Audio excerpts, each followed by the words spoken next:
So who's our target audience? We really think there's a large pool of potential data analysts in many low and middle income countries.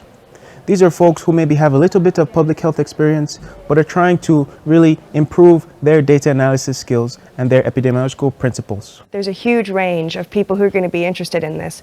We've been running online short courses for several years now, and we get such a diverse background of students on the courses. We get a lot of clinicians coming on our course. We get a lot of allied health professionals coming on our course. They see that they want to do research in the setting that they're working in, the healthcare setting. We get people from engineering backgrounds, from other life science backgrounds. We get people from political science backgrounds. They see the benefit of data, of using data for evidence-based practice, but they need the training in how to use that data and how to interpret it, so they come on our courses. So it's really interesting to think about, as we roll these out, who we're going to get and the sort of the reach that the global graph courses might be able to get to.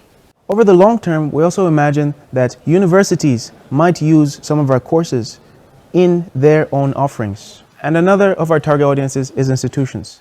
So governments in low and middle income countries, especially ministries of health, who are interested in building up their capacity. We imagine these to be long collaborations over a year, where we really work on a needs assessment, on course customization. Therefore, we can deliver highly adapted courses to the folks on the ground.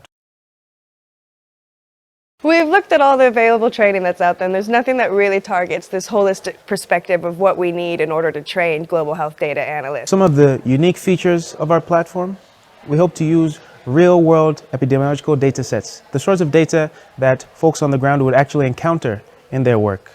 We hope to try to make the course as affordable as possible. This involves getting volunteers to contribute and also trying to get some philanthropic funding to support the core offerings. We've worked on looking at a fee-based model where we've calibrated the fee so that one student who's able to afford the fees, that fee will pay for a student who's not able to afford it to go through the course. All right, so it's you pay for one, but you get two. And using this model, this will help pay for the course going forward without additional funding. Importantly, there are a lot of training out there in terms of statistics and data science, but you need the interpretation on there, you need the epidemiology. There's no use in working with the data if you don't know how to interpret it, you don't know what it means, you don't know what it means for the health of the populations that you're trying to help. So working with the Graph Network and the Graph courses, we're making a series of courses that fulfill all these different aspects, and they're really fit for purpose to go out and try to build a community if people can make a real difference in terms of public health. Data-driven decisions help save lives. We're trying to build a next generation of global health data analysis leaders.